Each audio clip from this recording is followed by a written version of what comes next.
इस वीडियो में हम लोग क्या पढ़ेंगे, रिप्रेजेंटेशन ऑफ केमिकल रिएक्शन। यानी केमिकल रिएक्शन जो होता है उसको हम लोग रिप्रेजेंट कैसे करेंगे, लिखेंगे कैसे।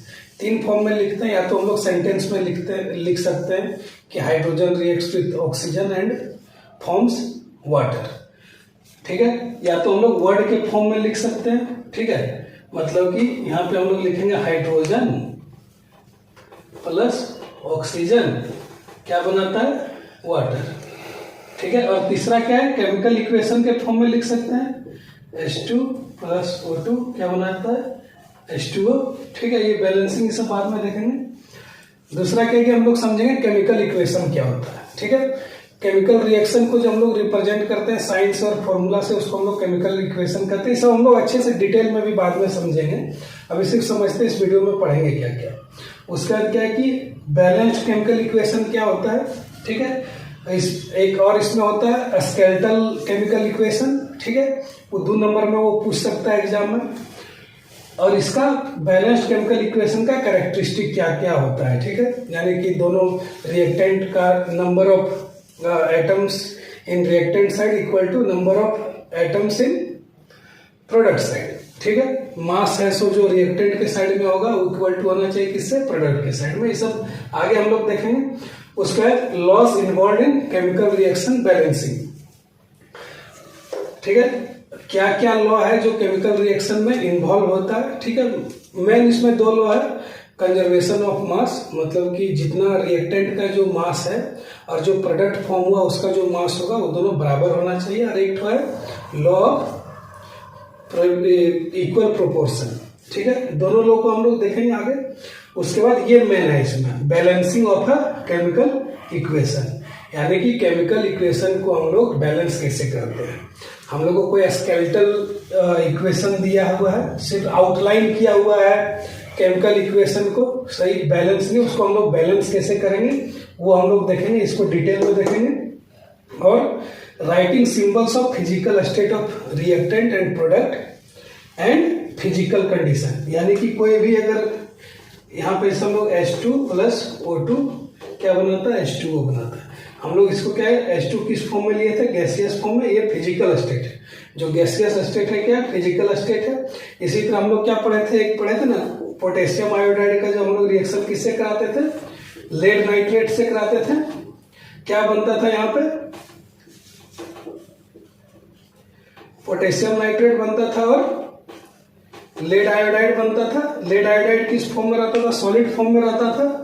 KI किस फॉर्म में रहता था, एक्वस फॉर्म में रहता था, एक्वस सॉल्यूशन रहता था। और लेड नाइट्रेट भी एक्वस सॉल्यूशन फॉर्म में रहता था। तो ये सब क्या फिजिकल स्टेट है, यानी कि फिजिकल स्टेट में क्या हुआ कि कौन सा है सो लिक्विड स्टेट में रहेगा, कौन गैसियस स्टेट में रहेगा, कौन सॉलिड स्टेट में रहेगा, ये सब हम लोग बताएंगे। तो क्या होता है कि केमिकल इक्वेशन से हम लोग को ज्यादा से ज्यादा इंफॉर्मेशन देने लगता है केमिकल रिएक्शन के बारे में। अब हम लोग यहाँ पे जैसे लिख दें कि ये मतलब x डिग्री सेल्सियस में रिएक्ट करता है, इसके लिए कितना होना चाहिए प्रेशर, तो कुछ y एटमॉस्फेरिक प्रेशर होना चाहिए। तो ये क्या हम लोग को ज्यादा इंफॉर्मेशन देगा जितना representation of a chemical reaction, यानी कि केमिकल रिएक्शन को हम लोग रिप्रेजेंट कैसे करेंगे। किसी को बताना है तो हम लोग कैसे बताएंगे, या लिखना है तो कैसे लिखेंगे, ठीक है। तो क्या होता है कि 3 टाइप से हम लोग लिख सकते हैं केमिकल रिएक्शन को, रिप्रेजेंट कर सकते हैं। पहला है सेंटेंस फॉर्म में, दूसरा है वर्ड फॉर्म में, और थर्ड क्या है, इक्वेशन के फॉर्म में हम लोग लिख सकते हैं। अभी हम लोग सेंटेंस फॉर्म देखते हैं, ये दोनों को अभी आगे बताएंगे, ठीक है।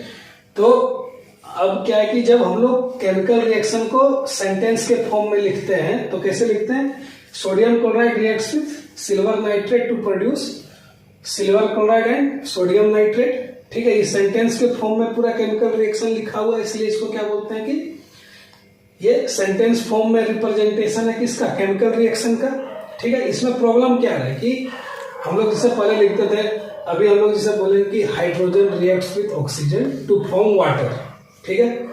अभी सेंटेंस में हम लोग जब लिखने जाएंगे तो बहुत लंबा लिखाएगा, ठीक है, it will be quite long. अब अगर इसको हम लोग ऐसो लिखते हैं वर्ड के फॉर्म में तो सिंपल से लिखाएगा, हाइड्रोजन प्लस ऑक्सीजन रिएक्ट करके क्या बनाता है, वाटर, ठीक है। लेकिन इसी को अगर हम लोग इस फॉर्म में लिखें तो क्या लिखाएगा, hydrogen reacts with oxygen to produce water. तो वो थोड़ा लंबा होगा, इसलिए क्या होता है कि सेंटेंस फॉर्म से थोड़ा ज्यादा अच्छा क्या होता है, वर्ड फॉर्म, और वर्ड फॉर्म से भी ज्यादा अच्छा क्या होता है, इक्वेशन का फॉर्म। हम लोग को मेनली इक्वेशन पे फोकस करना है, लेकिन सिर्फ जानकारी के लिए हम लोग सेंटेंस फॉर्म भी देख लेते हैं, वर्ड फॉर्म भी देख लेते हैं, ठीक है। यहाँ पे वही लिखा हुआ, the description of a chemical reaction in a sentence is quite long, ठीक है। इसलिए हम लोग इसके जगह पे यूज क्या करते हैं, इक्वेशन ज्यादा यूज करते हैं और कभी कभी वर्ड भी यूज करते हैं, ठीक है। अब हम लोग देखते हैं वर्ड फॉर्म इसके आगे। हम लोग देखते हैं वर्ड फॉर्म में केमिकल रिएक्शन का रिप्रेजेंटेशन कैसे करते हैं, यानी कि ये क्या सेकंड फॉर्म है। पहले हम लोग सेंटेंस देखे जिसमें सेंटेंस लिखते थे कि hydrogen reacts with oxygen to form water. यहां पे हम लोग डायरेक्ट क्या लिख सकते हैं, हाइड्रोजन ऑक्सीजन फॉर्म क्या करता है, वाटर।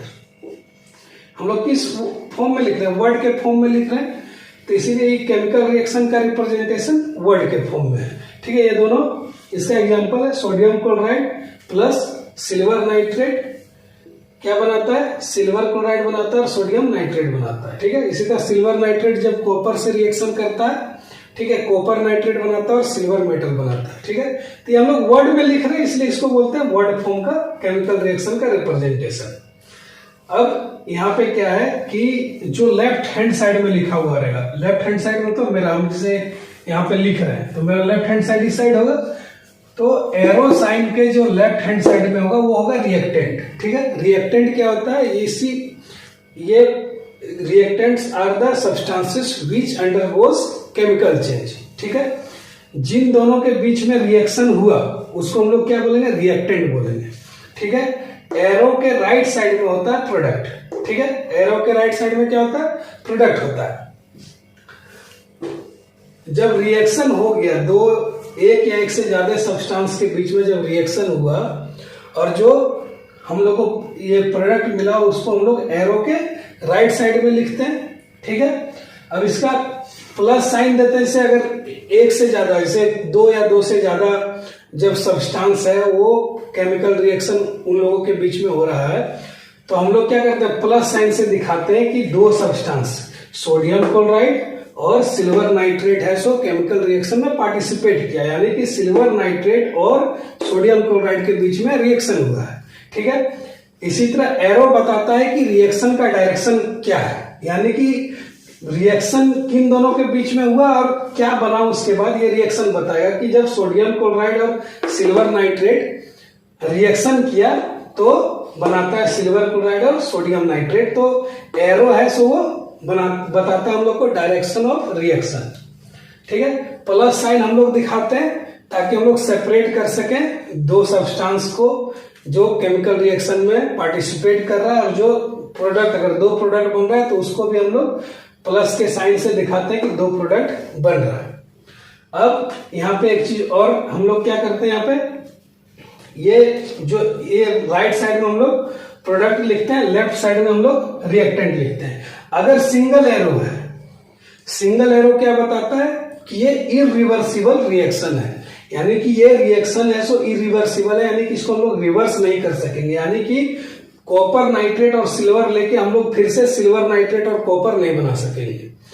सिल्वर नाइट्रेट और कॉपर लिए तो कॉपर नाइट्रेट और सिल्वर बन गया, लेकिन सिल्वर और कॉपर नाइट्रेट का जब हम लोग रिएक्शन कराएंगे तो फिर से सिल्वर नाइट्रेट और कॉपर हम लोग को नहीं मिलेगा, यानी कि इसको हम लोग रिवर्स नहीं कर पाएंगे, यानी कि फिर से इसको हम लोग पुनः उसका जो पहला जो कंडीशन था वो हम लोग नहीं ले पाएंगे, इसलिए इसको हम लोग बोलते हैं इरिवर्सिबल रिएक्शन। एक होता है रिवर्सिबल रिएक्शन, ठीक है। तो जब रिवर्सिबल रिएक्शन होता है तो हम लोग डबल एरो से दिखाते हैं, ठीक है।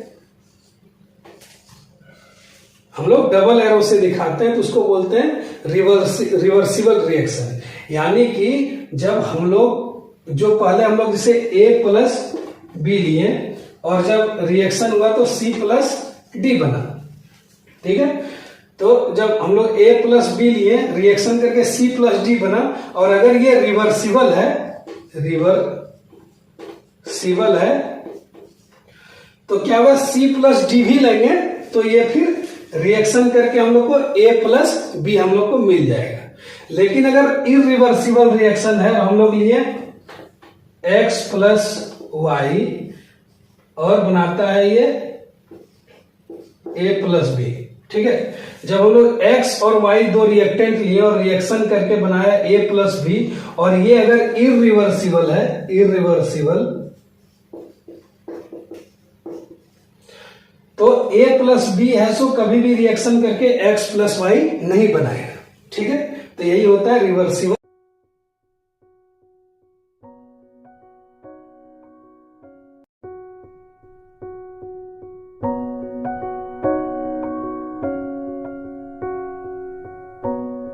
अब हम लोग देखते हैं केमिकल इक्वेशन। केमिकल इक्वेशन क्या है? केमिकल रिएक्शन को रिप्रेजेंट करने का सबसे एक्यूरेट, प्रिसाइज, कंसाइज, इजी, ज्यादा इंफॉर्मेटिव मेथड है, ठीक है। अब हम लोग केमिकल इक्वेशन का देखते हैं डेफिनेशन। तो chemical equation is representation of chemical reaction in the forms of symbols and chemical formula of reactant and product, ठीक है। अब हम लोग समझते हैं कि इसका मतलब क्या है। ये बोलता है कि केमिकल इक्वेशन है सो रिप्रेजेंट करता है कोई भी केमिकल रिएक्शन को, मतलब कि हम लोग को कोई भी केमिकल रिएक्शन हुआ है उसको रिप्रेजेंट करता है, उसको लिखने में या बताने में वो किस चीज का यूज करता है? सिंबल्स का। जैसे यहाँ पे हम लोग देखते हैं H2+O2 H2। अभी हम लोग बैलेंसिंग पे नहीं जाते, बैलेंसिंग बाद में हम लोग जाएंगे। हाइड्रोजन रिएक्ट किससे किया? ऑक्सीजन से बनाया क्या? हाइड्रोजन रिएक्ट किया ऑक्सीजन से और बनाया वाटर, ठीक है। हाइड्रोजन रिएक्ट किया ऑक्सीजन से बनाया वाटर। यहां पे सिंबल्स बोलता है क्या? Representation of chemical reaction using symbols. यहां पे सिंबल्स क्या है? प्लस है और ये एरो है, प्लस सिंबल है और ये जो हम लोग एरो दिए वो सिंबल है। And chemical formula of reactant and product. Reactant क्या होता है? लेफ्ट हैंड साइड में जो हम लोग लिखते हैं एरो के उसको रिएक्टेंट बोलते हैं, और जो राइट हैंड साइड में एरो के लिखते हैं उसको प्रोडक्ट बोलते हैं जनरली। तो अब केमिकल फॉर्मूला क्या है यहाँ पे रिएक्टेंट का? हाइड्रोजन का H2 है, ऑक्सीजन का O2 है केमिकल फॉर्मूला, और वाटर जो बना, जो प्रोडक्ट बना, उसका केमिकल फॉर्मूला क्या है? H2O है, ठीक है। अब जो केमिकल इक्वेशन है, ठीक है, ये सबसे accurate, concise, precise, easy method है रिप्रेजेंट करने का केमिकल रिएक्शन को। रिप्रेजेंटेशन हर समय लाइफ में भी जरूरी है। जब आप लोग का शादी होगा तो उससे पहले जब कोई देखने के लिए आएगा तो आदमी क्या करता है? सेविंग करता है, बाल बनाता है। क्यों? ताकि अपने आप को रिप्रेजेंट कर सके सामने से। जब कोई आप जॉब इंटरव्यू में जाते हैं तो सबसे पहले क्या करते हैं? फॉर्मल कपड़ा पहनते हैं, शूज पहनते हैं, ये सेविंग करते हैं, बाल छोटा करते हैं, ठीक है। क्यों करते हैं? ताकि जब हम लोग वहां पे जाएं तो खुद को उसको लगे कि हाँ, इस लड़के का रिप्रेजेंटेशन हमको सही लग रहा है। इसी तरह जब हम लोग केमिकल रिएक्शन का रिप्रेजेंटेशन करते हैं बाय यूजिंग सिंबल्स यानी कि चिन्ह, ठीक है, और फॉर्मूला, केमिकल फॉर्मूला किसका? रिएक्टेंट एंड प्रोडक्ट का, तो हम लोग बोलते हैं कि ये जो फॉर्म है वो केमिकल इक्वेशन के फॉर्म में है। इसका क्या है सबसे इसका एडवांटेज? ये शॉर्टर होता है, कंसाइज होता है। कंसाइज मतलब कि ब्रीफ, मतलब कि बहुत कम, मतलब कि बहुत कम शब्दों में बहुत ज्यादा चीज कहा जाना एक तरह से।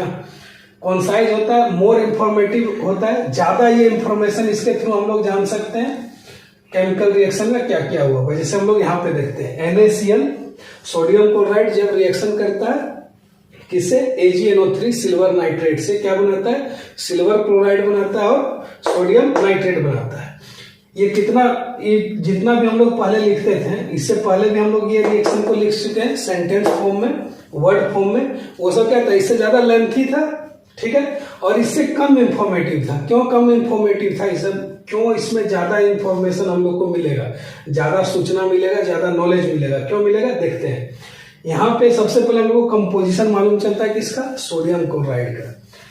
सोडियम एटम और क्लोराइड एटम मिलकर बना रहा है क्या? Sodium chloride. जब आप लोग लिखते हैं वर्ड के फॉर्म में और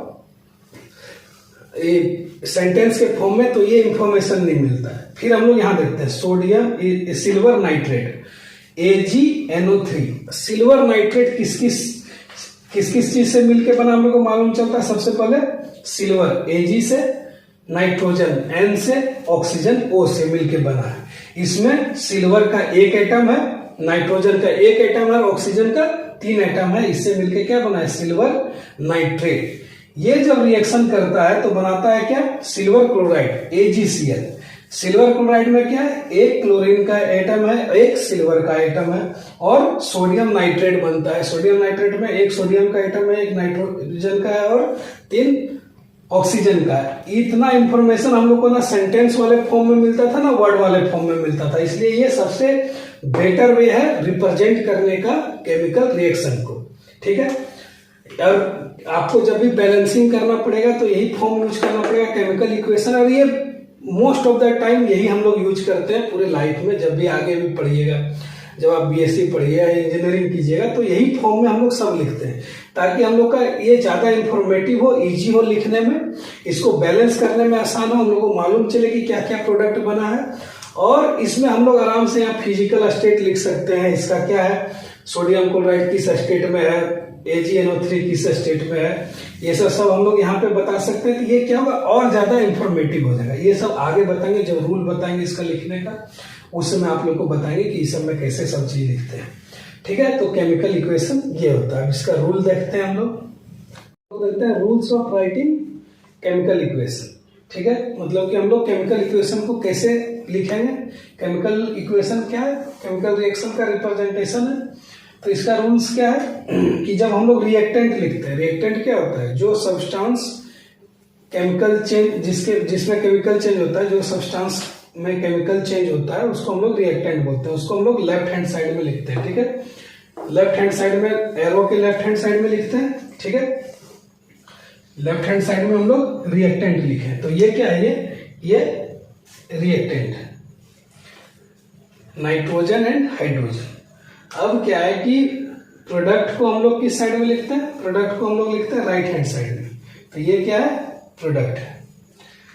प्लस साइन है सो बताता है कि 2 या 2 से ज्यादा सब्सटेंस, जब केमिकल 2 या 2 से ज्यादा सब्सटेंस के बीच में जब केमिकल चेंज होगा तो हम लोग उसको अलग कैसे करेंगे कि जैसे 2 सब्सटेंस केमिकल चेंज हुआ, तो दोनों सब्सटेंस को अलग करने के लिए, अलग दिखाने के लिए हम लोग प्लस का साइन यूज करते हैं। जैसे यहाँ पे नाइट्रोजन और हाइड्रोजन का क्या हुआ, रिएक्शन हुआ, तो हम लोग उसके बीच में क्या किया, प्लस साइन लगा दिए, ये दिखाने के लिए कि यहाँ 2 सब्सटेंस है जो पार्टिसिपेट कर रहा है केमिकल रिएक्शन में। सेम चीज हम लोग करते हैं प्रोडक्ट के साइड में भी। अगर हम लोग A प्लस B, हम लोग 2 रिएक्टेंट लिए, लेफ्ट हैंड साइड में लिखे, राइट हैंड साइड में बनता है C प्लस D। अगर 2 प्रोडक्ट भी हम लोग को बना तो उसके बीच में हम लोग प्लस साइन दिखाते हैं, किसके लिए, कि अलग करता है कि 2 प्रोडक्ट बना है, ठीक है। प्लस साइन से हम लोग दिखाते हैं। अब क्या है कि यहाँ पे एरो हेड है, सो पॉइंट क्या करता है कि रिएक्शन किस साइड में हो रहा है। जब नाइट्रोजन और हाइड्रोजन रिएक्ट करता है तो क्या बनाता है, अमोनिया बनाता है। तो नाइट्रोजन और हाइड्रोजन रिएक्ट किया तो अमोनिया बनाया, तो एरो हेड, जो एरो हेड है वो किधर पॉइंट करेगा, प्रोडक्ट के साइड में। यानी कि ये डायरेक्शन ऑफ रिएक्शन बताता है, यानी रिएक्शन किस दिशा में होगी, अभिक्रिया किस दिशा में होगी, ये बताता है, ठीक है। उसके बाद क्या है कि फिजिकल स्टेट रिएक्टेंट और प्रोडक्ट का, मतलब कि किस स्टेट में है, वो सॉलिड है, लिक्विड है, गैसियस फॉर्म में है, एक्वस फॉर्म में, किस फॉर्म में हम लोग लिए हैं रिएक्टेंट को और किस फॉर्म में बना हम लोग का प्रोडक्ट, ये दिखाने के लिए भी हम लोग क्या करते हैं, यहाँ पे हम लोग यूज करते हैं ब्रैकेट। और अगर गैसियस फॉर्म में है तो हम लोग G से डिनोट करते हैं। अगर गैसियस है तो गैसियस के लिए S लिखते हैं, सॉलिड के लिए L लिखते हैं, लिक्विड के लिए AQ लिखते हैं, एक्वा सॉल्यूशन। मतलब कि अगर जैसे हम लोग NaCl लिए हैं और उसको पानी में मिला के सॉल्यूशन बनाए, तो जब भी हम लोग किसी का सॉल्यूशन बनाएंगे वाटर में मिला के, तो हम लोग क्या लिखेंगे, AQ, ठीक है, AQ, एक्वा सॉल्यूशन के लिए। हम लोग ये देख चुके हैं पहले भी।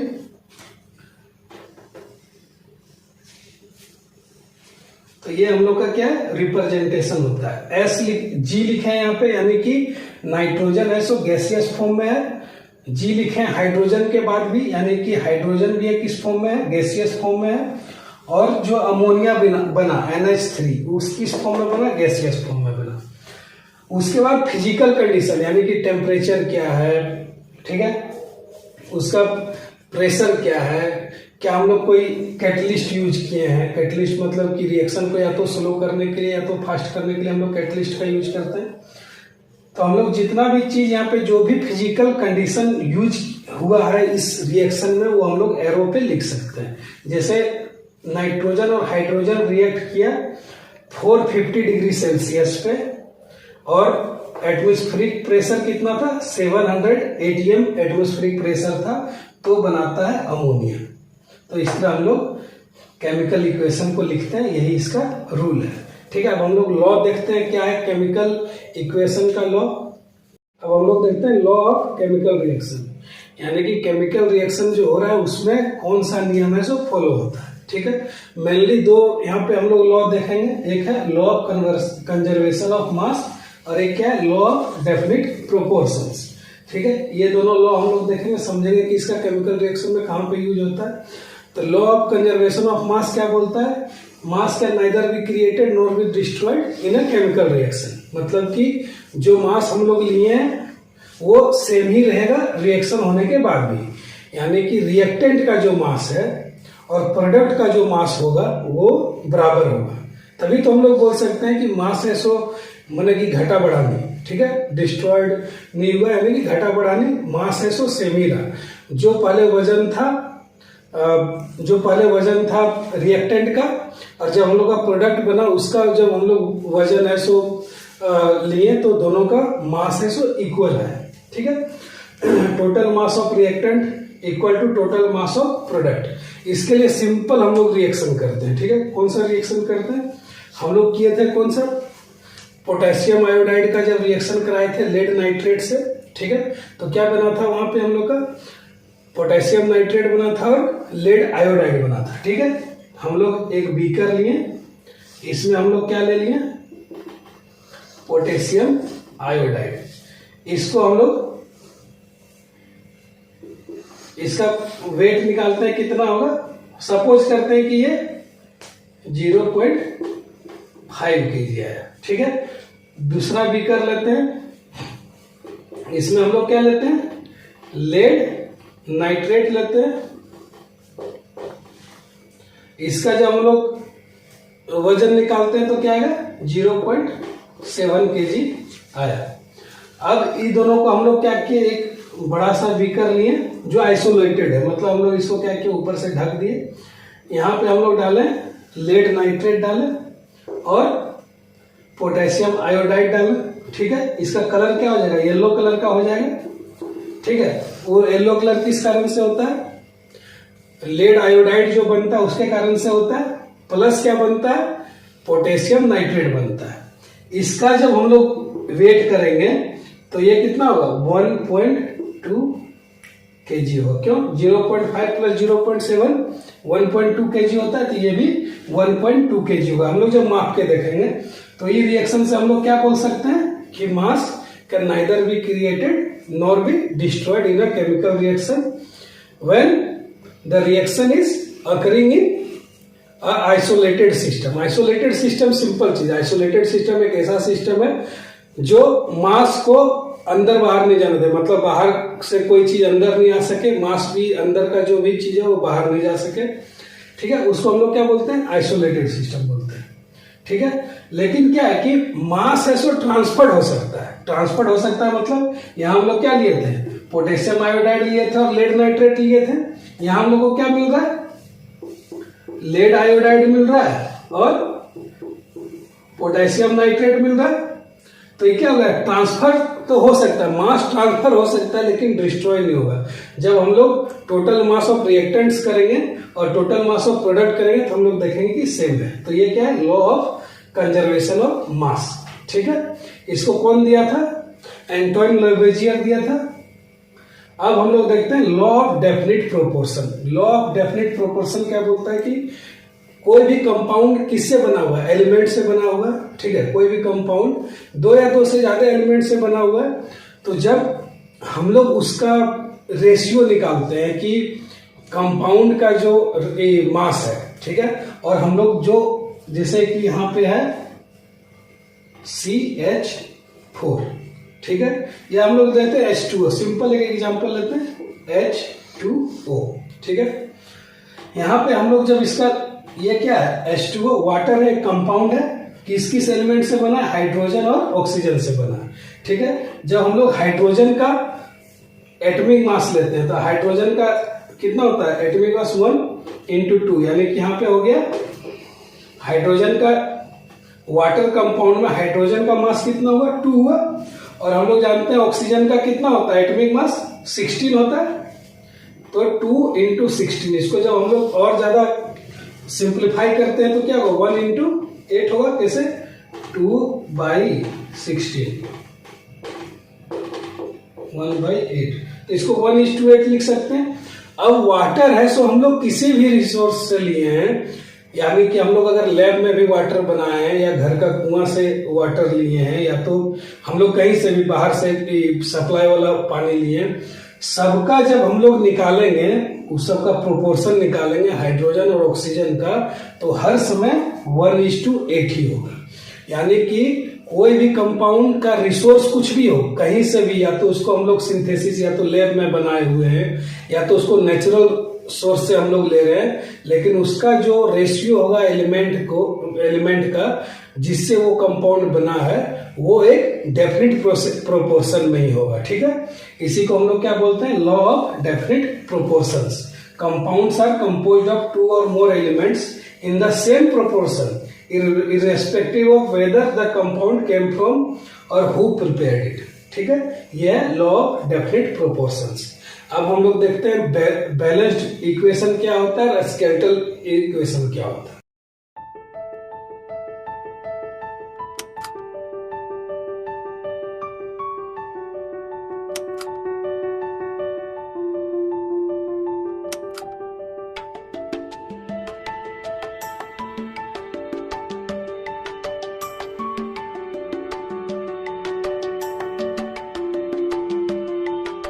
अब हम लोग देखते हैं स्केलेटल केमिकल इक्वेशन और बैलेंस्ड केमिकल इक्वेशन क्या होता है। स्केलेटल केमिकल इक्वेशन क्या है, ये अनबैलेंस्ड केमिकल इक्वेशन है।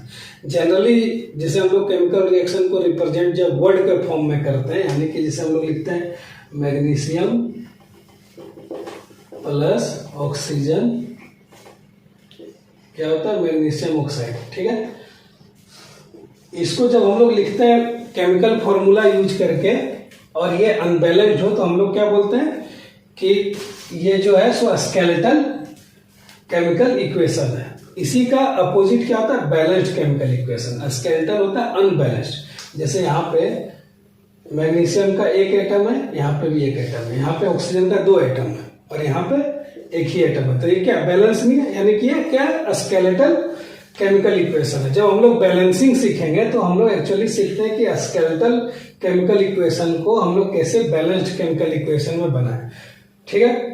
अब बैलेंस्ड केमिकल इक्वेशन क्या होता है कि बैलेंस्ड केमिकल इक्वेशन होता है कि कोई एक ऐसा केमिकल इक्वेशन जिसमें जो भी एलिमेंट पार्टिसिपेट किया उसका नंबर ऑफ एटम्स और जो प्रोडक्ट बना है और प्रोडक्ट का जो भी ईच एलिमेंट है, जो भी प्रोडक्ट का एलिमेंट है उसका आइटम दोनों क्या होगा, इक्वल होगा, ठीक है। Total number of atoms of each element of reactant, ठीक है। जैसे यहां पे हम लोग देखते हैं कि रिएक्टेंट हम लोग कुछ लेते हैं, जैसे यहां पे हम लोग लेते हैं H2 प्लस O2, क्या बनाता है, H2O। इसको हम लोग बैलेंस करते हैं, ठीक है। यहाँ पे 2, यहाँ पे 2। अब हम लोग देखते हैं यहाँ पे कितना है, हाइड्रोजन का कितना आइटम हो जाएगा, H2 यहाँ पे 2 है हाइड्रोजन का आइटम इंटू 2, यानी कि 4 हाइड्रोजन का आइटम है। ऑक्सीजन का कितना है, ऑक्सीजन का 2 है। अब यहाँ पे हम लोग देखते हैं H2 2 है हाइड्रोजन का आइटम इंटू 2, हाइड्रोजन कितना हो गया, 4 हो गया। ऑक्सीजन कितना है, 2 × 1 2 हो गया, यानी कि number of atom of each element, number of atom of each element of reactant क्या हो गया, number of atom of each element of product, दोनों क्या इक्वल हो गया, यानी कि हम क्या क्या बोल सकते हैं कि ये बैलेंस्ड इक्वेशन है। ठीक है, अब हम लोग जानते हैं कि जितना भी एटम है सबका मास होता है, उसको हम लोग क्या बोलते हैं, एटॉमिक मास बोलते हैं। ठीक है, एटॉमिक मास बोलते हैं। इसको रिप्रेजेंट हम लोग कैसे इसको बोलते हैं, एटॉमिक मास। हम लोग बोलते हैं एटॉमिक मास एक्चुअली होता क्या है, तो number of protons plus number of neutrons equal to क्या होता है, एटॉमिक मास होता है। ठीक है, यानी कि जब number of atoms of each element of reactant equal to number of atom of each element of product अगर इक्वल है, यानी कि उसका मास भी इक्वल होगा। जब एलिमेंट का नंबर इक्वल है तो उसका मास भी इक्वल होना चाहिए ना।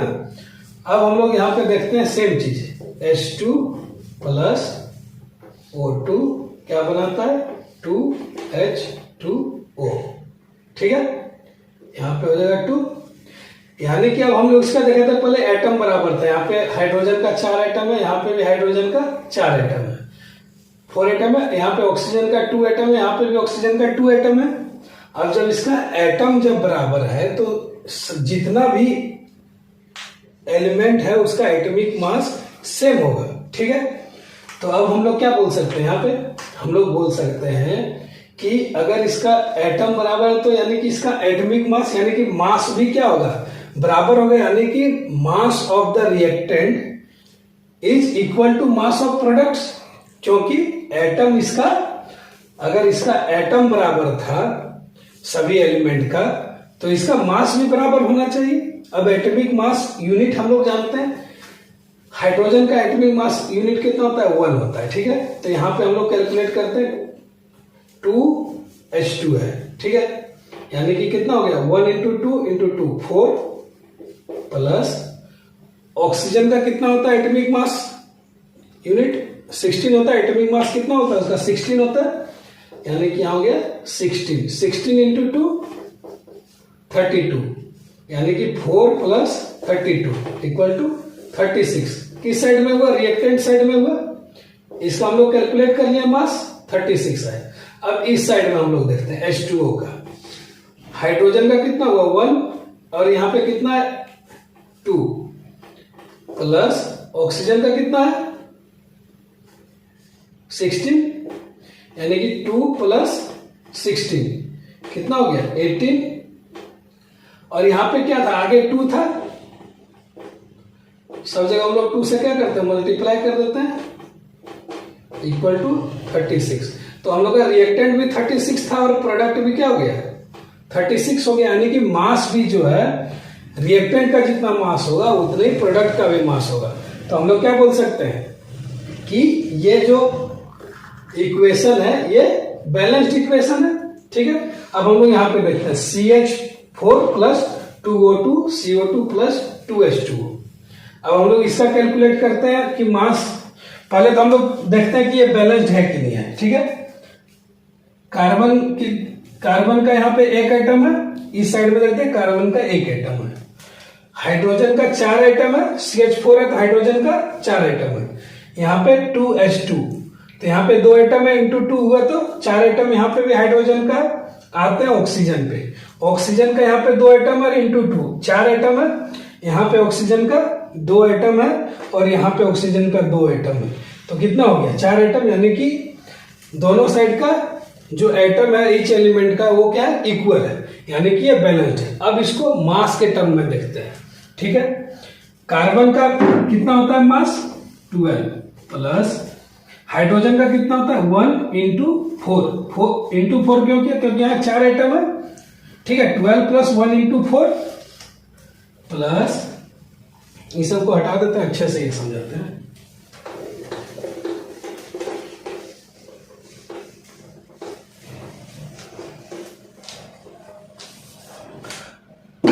हम लोग क्या लिए थे यहाँ पे CH4 प्लस O2 क्या बनाता है CO2 प्लस H2O। ठीक है, इसको हम लोग बैलेंस कर देते हैं। अब हम लोग इसका देखते हैं मास का, यहां से तो हम लोग समझ गए थे कि एटम इसका इक्वल है, अब हम लोग मास का देखते हैं। कार्बन का कितना होता है एटॉमिक मास यूनिट 12 होता है प्लस हाइड्रोजन का 1 होता है, यहाँ पे 4 है हाइड्रोजन का एटम, तो 1 इंटू 4 हो जाएगा, ठीक है। ये हो गया CH4 का, प्लस ऑक्सीजन का कितना होता है 16, और यहाँ पे 2 एटम है इंटू 2, और इसको मल्टीप्लाई किया गया है 2 से। सेम चीज इधर भी हम लोग करते हैं, कार्बन का कितना होता है 12 plus 16 into 2 plus 2 into hydrogen का कितना 1 इंटू कितना आइटम यहाँ पे 2 है 2, ठीक है, प्लस ऑक्सीजन का कितना आइटम 1 है यानी कि 16 होगा।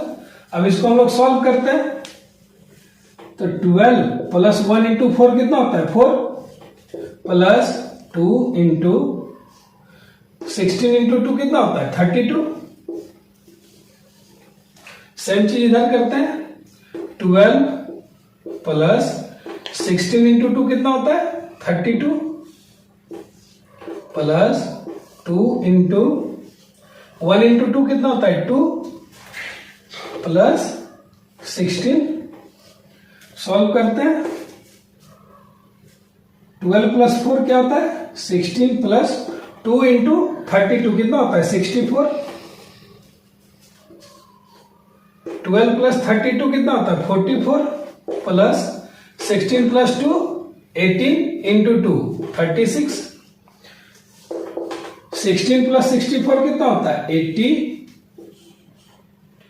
44 प्लस 36 कितना होता है 80, यानी कि the mass of reactant is equal to mass of product. तो हम लोग क्या बोल सकते हैं कि ये रिएक्शन जो है ये क्या है, ये इक्वेशन जो है क्या है बैलेंस केमिकल इक्वेशन है।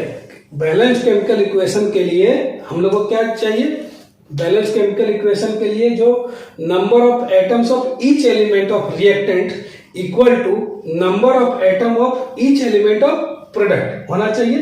तो हम लोग पहले देख लेते हैं, हाइड्रोजन का 4 आइटम है, हाइड्रोजन का 4 है, कार्बन 1 है, कार्बन 1 है, यहाँ पे ऑक्सीजन 4 है, तो यहाँ ऑक्सीजन 2 है, और यहाँ ऑक्सीजन 2 है 4 है, वो देखिए। उसका हम लोग मास पे देखने के लिए, एटॉमिक मास क्या होता है number of proton plus neutron, ठीक है, उसको हम लोग क्या बोलते हैं एटॉमिक मास बोलते हैं।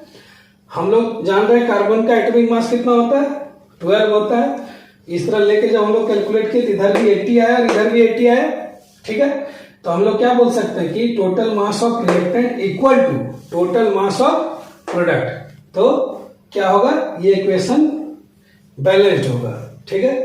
तो जो इक्वेशन ये सबको सेटिस्फाई करेगा कि total number of atom of each element in reactant equal to total number of atoms of each elements in product, और total mass of reactant equal to total mass of product, जो इसको satisfy करेगा उसको हम लोग बोलेंगे कि balanced chemical equation है।